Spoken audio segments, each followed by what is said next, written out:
Hello friends, तो कैसे हो आप सब। आई होप आप सब बिल्कुल ठीक हो। तो ये मेरे पास बीएससी थर्ड ईयर के ऑर्गेनिक केमिस्ट्री का बहुत इम्पोर्टेंट क्वेश्चन है जो आज मैं यहाँ पर एक्सप्लेन करने वाली हूँ। ओके, ये क्वेश्चन आपके हर बार एग्ज़ाम में रिपीट होते हैं, इसलिए मैंने सोचा क्यों ना मैं इसकी एक वीडियो बना दूँ। और क्योंकि मैं मेडिकल स्टडी मेडिकल की तैयारी कर रही हूँ, तो ये क्वेश्चन मुझे बहुत अच्छे लगते हैं, इसलिए मैंने यहाँ पर एक्सप्लेन कर दिया अपनी लैंग्वेज में। वैसे मैंने बहुत इजी लैंग्वेज लिखी है, आपको भी आई होप आपको भी समझ आ जाए। तो ये बीएससी थर्ड ईयर में क्वेश्चन आया था, 15 में आया था एंड 16 में, 19 में, 20 में।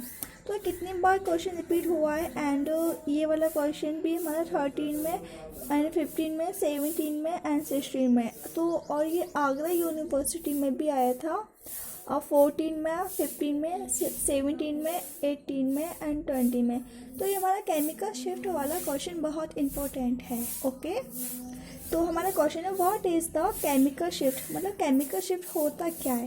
Discuss the factor of factor magnitude of the chemical shift. हमको इसके बारे में डिस्कस करना है और इसके फैक्टर्स अफेक्टिंग कौन है। ठीक है, एंड हमारा क्वेश्चन सेकंड इसी के दो टाइप के क्वेश्चन बन जाते हैं।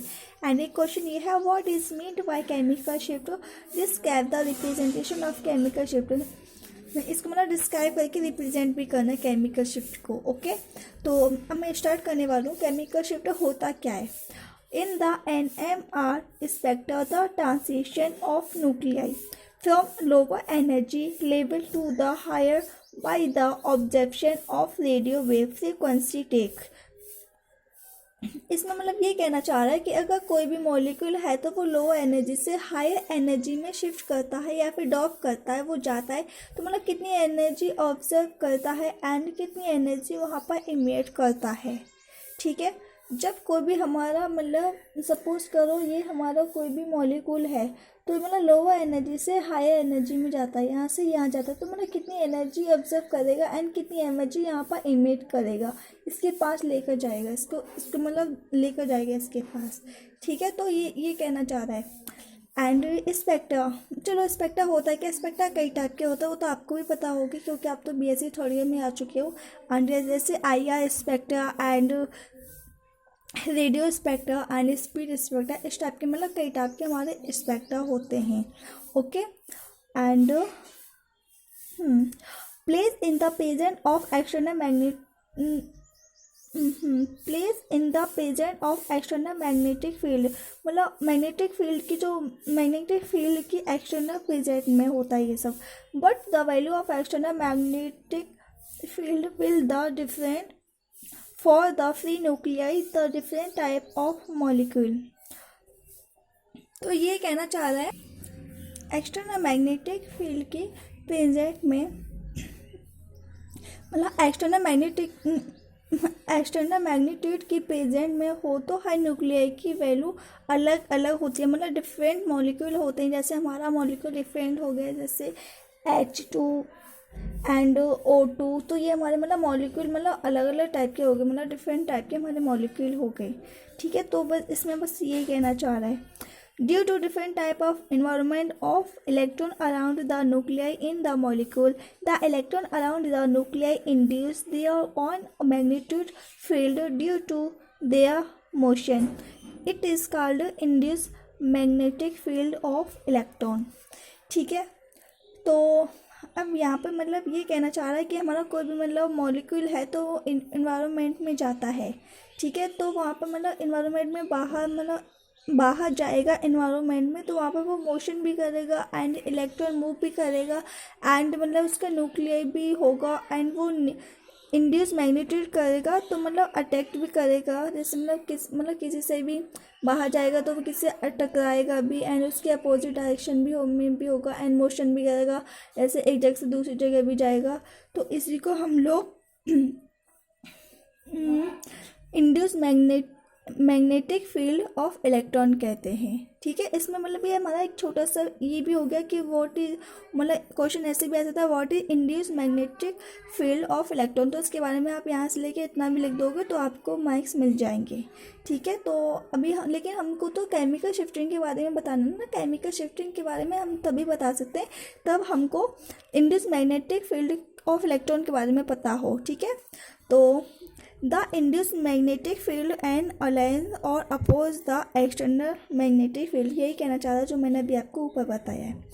If the induced magnetic field of electron same direction to the external magnetic field then nucleus field greater magnetic field then apply magnetic field, hence the absorption of such nuclei take place lower value of external magnetic field than free nuclei।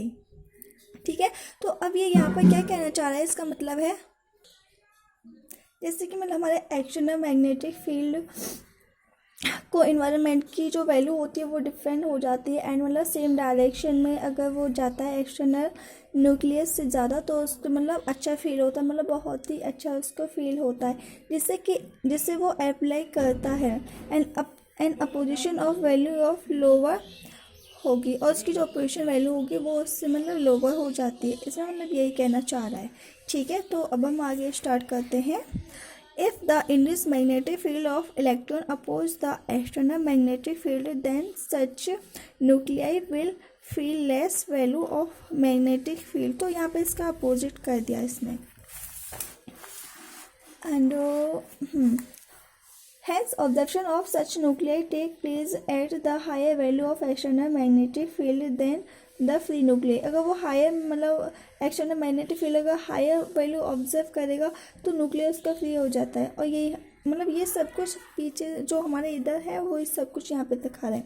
और this type of shifting in the value of external magnetic field for the nuclei in the different molecule is called chemical shifting. तो यहाँ पे मतलब ये कहना चाह रहा है यहाँ पे मतलब दो टाइप की शिफ्टिंग होती है, मतलब यहाँ पे दो कंडीशन रखी गई है न्यूक्लियस की। जैसे मतलब रेडियो वेव ऑब्जर्व करेगा तो मतलब न्यूक्लियस जो एक्सटर्नल मैग्नेटिक फील्ड होगा, जैसे मतलब यहाँ पे मतलब दो टाइप की यहाँ पे शिफ्टिंग मतलब दो टाइप की देखी गई है, जैसे मतलब डिफरेंट टाइप के होते हैं। जैसे मैंने अभी आपको बताया था H2 एंड O2, तो यहाँ पे मतलब ये हमारा न्यूक्लियर डिफरेंट टाइप का होगा उसका मॉलिक्यूल, तो इसी को हम लोग केमिकल शिफ्ट कहते हैं। तो ये हमारा आंसर यहाँ पे ख़त्म हो गया, मतलब बहुत अच्छा आंसर। आई होप आपको समझ में आया हो। वैसे मैंने ये क्वेश्चन बहुत पहले पढ़ा था बट मुझे बहुत इंपॉर्टेंट लगा तो मैंने यहाँ पे एक्सप्लेन कर दिया। एंड ये हमारा क्वेश्चन है व्हाट इज़ डीएनए, तो इसकी मैं कल आपको वीडियो बना के अपलोड करूँगी, बट अभी हमारा ये वाला क्वेश्चन बहुत इंपॉर्टेंट है तो आप लोग देख सकते हो। जिसको नोट करना है वो अपनी कॉपी में स्क्रीनशॉट लेके आप फिर वो लिख सकता है। Thank you for this watching my video.